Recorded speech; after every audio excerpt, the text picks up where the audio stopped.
Hello my dear friend, जैसा कि हम लोगों ने पिछले वीडियो में पढ़ा था कि यदि हम किसी वेक्टर को 2D में तोड़ते हैं तो उसका हम लोग परिमाण कैसे निकालेंगे। तो आज वीडियो में हम लोग पढ़ेंगे कि यदि उसी वेक्टर को हम 2D में तोड़ेंगे तो उसका डायरेक्शन यानी दिशा हम लोग कैसे निकालेंगे।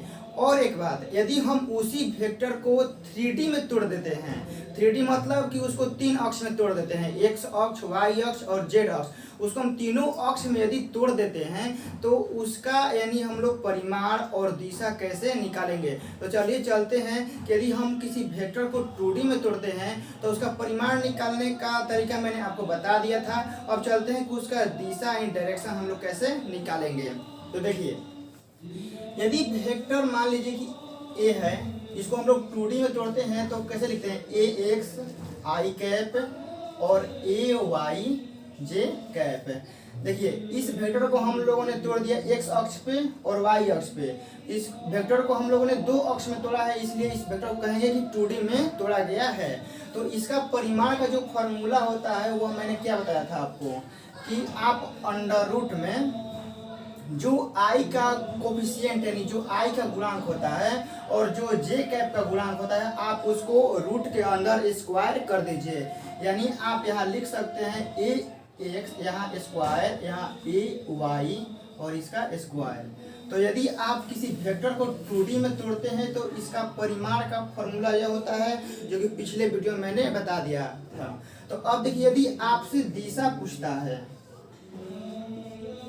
यदि आपसे इस वेक्टर का दिशा पूछता है कि यह इसका डायरेक्शन किस दिशा में होगा, तो देखिए कैसे निकालेंगे।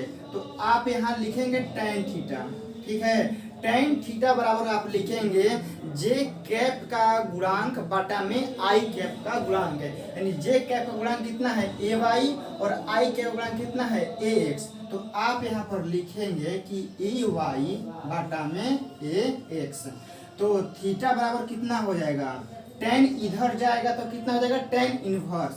तो आप यहाँ लिखेंगे tan इनवर्स और ए वाई बटा में ए एक्स। तो देखिए, यदि tan को आप बराबर के इस साइड लेकर जाएंगे तो यह जो tan है इस पूरा को अपने अंदर कवर कर लेगा। तो tan इनवर्स ए वाई बटा में ए एक्स, यह तो हो गया डायरेक्शन। तो आप इसको भी अपने नोट में अच्छे से इसको लिख लीजिएगा।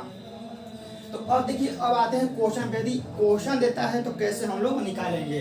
तो मान लीजिए कि यह वेक्टर है ए बराबर आई कैप प्लस √3 जे कैप। यदि ये कोई वेक्टर है, इसको मैंने एक्स अक्ष पे तोड़ दिया, आई कैप आप देख रहे हैं कि मैंने लिखा है, और इसको मैंने जे अक्ष पे यानी इसको वाई अक्ष यानी जे कैप पर इसको मैंने तोड़ दिया √3। तो इसका परिमाण और दिशा हम लोग कैसे निकालेंगे। देखिए, तो परिमाण के लिए क्या लिखना पड़ता है, मोड। तो आप मोड लगा दीजिए वेक्टर ए के ऊपर। अब देखिए, आई का गुणांक कितना है, 1। तो आप यहाँ पर लिखेंगे 1 का स्क्वायर प्लस जे का गुणांक कितना है, √3। तो आप यहाँ लिखेंगे √3 का स्क्वायर। अब देखिए, 1 का स्क्वायर कीजिएगा तो कितना हो जाएगा, 1। √3 का स्क्वायर कीजिएगा तो कितना हो जाएगा, 3। 3 है 1 कितना हो गया, 4। और इस 4 का जो आप वर्गमूल निकालेंगे तो कितना हो जाएगा, 2। तो यानी वेक्टर ए का परिमाण कितना आ गया, 2। तो देख रहे हैं कितना आसानी से निकल गया। तो यदि अब आपसे डायरेक्शन यानी दिशा पूछता है तो कैसे निकालेंगे। तो देखिए, इसका मैं यहाँ पर बता देता हूँ।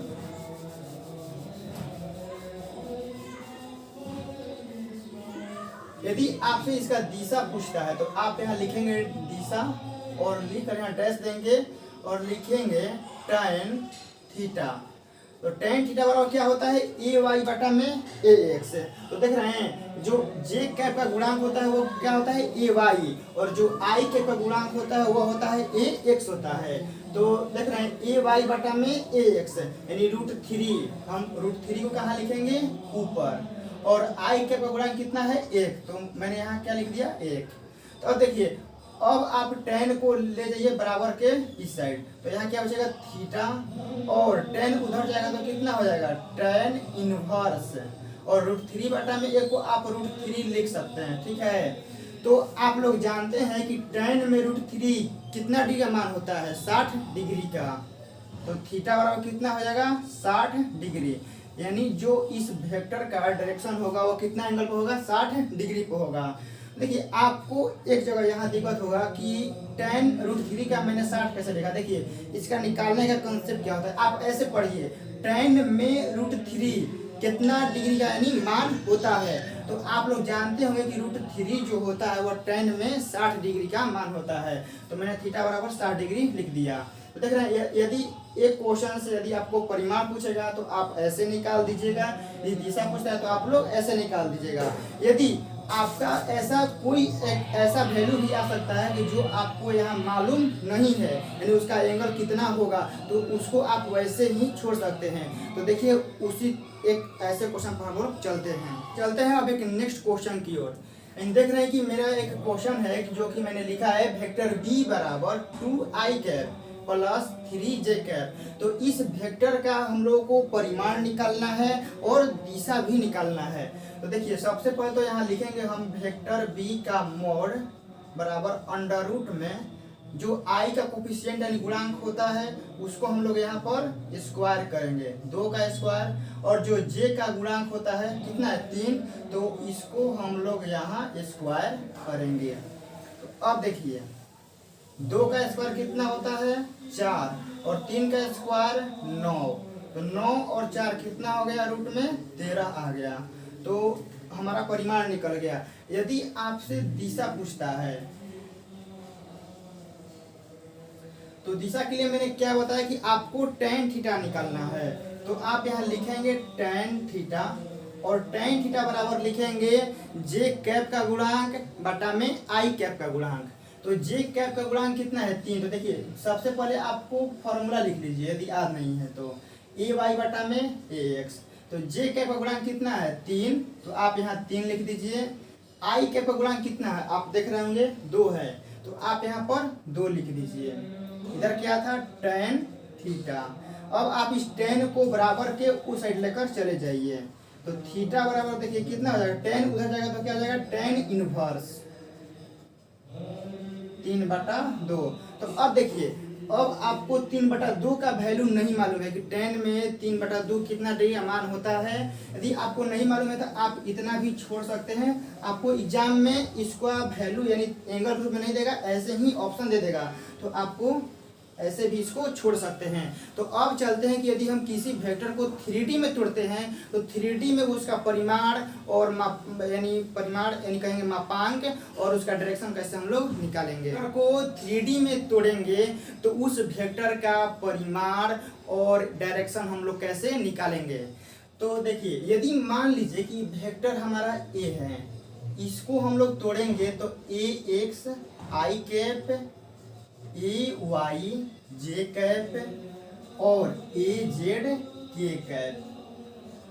तो देखिए पिछले वीडियो में यानी हम लोगों ने क्या पढ़ा कि इसी वेक्टर को यदि सिर्फ 2 अक्ष दिया रहता यानी 2D में दिया रहेगा तो हम लोग परिमाण कैसे निकालेंगे, अंडर रूट में इस कोफिशिएंट का स्क्वायर करके निकाल लेंगे। यदि 3D में तोड़ देता है तो कोई दिक्कत नहीं है, आप 3D में दे तब भी आपको परिमाण का यानी जब आपको परिमाण निकालना है तो ऐसे ही निकालिएगा। यानी कहने का मतलब है कि देखिए यदि आपको वेक्टर a का परिमाण पूछता है 3D में पूछता है तो जैसे आप 2D में निकाल रहे थे वैसे ही आप 3D में निकालिएगा। यानी आप रूट लिखिएगा यहाँ पर i का गुणांक कितना है ax, तो आप यहाँ लिखिएगा ax का स्क्वायर प्लस ay का स्क्वायर प्लस az का स्क्वायर।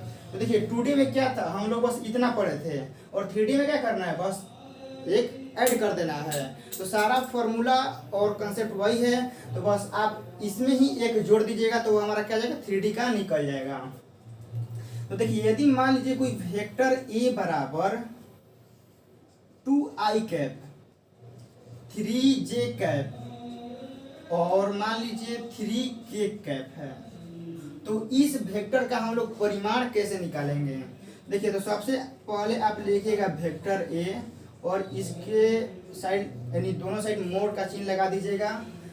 अब यहाँ अंडर रूट लिखिएगा, अब देखिए आई का गुणांक कितना है 2, तो आप इसके अंदर 2 का स्क्वायर कीजिए प्लस जे का गुणांक कितना है 3, तो आप यहाँ 3 का स्क्वायर कीजिए प्लस के कैप, तो के कैप का गुणांक कितना है 3, तो आप यहाँ 3 का स्क्वायर कीजिएगा। तो अब देखिए 2 का स्क्वायर कितना है 4, 3 का स्क्वायर 9 और यह 3 का स्क्वायर 9। तो अब आप इसको जोड़िएगा तो 9 कितना हो जाएगा 18 और 18 चार कितना हो गया 22। तो देख रहे हैं इस वेक्टर का जो हमारा परिमाण है कितना आ गया रूट में 22। तो आप इसी तरह किसी भी यदि आपको कोई 2D में दिया रहेगा किसी वेक्टर को तोड़कर या 3D में दिया रहेगा तो आप उसका परिमाण निकाल सकते हैं।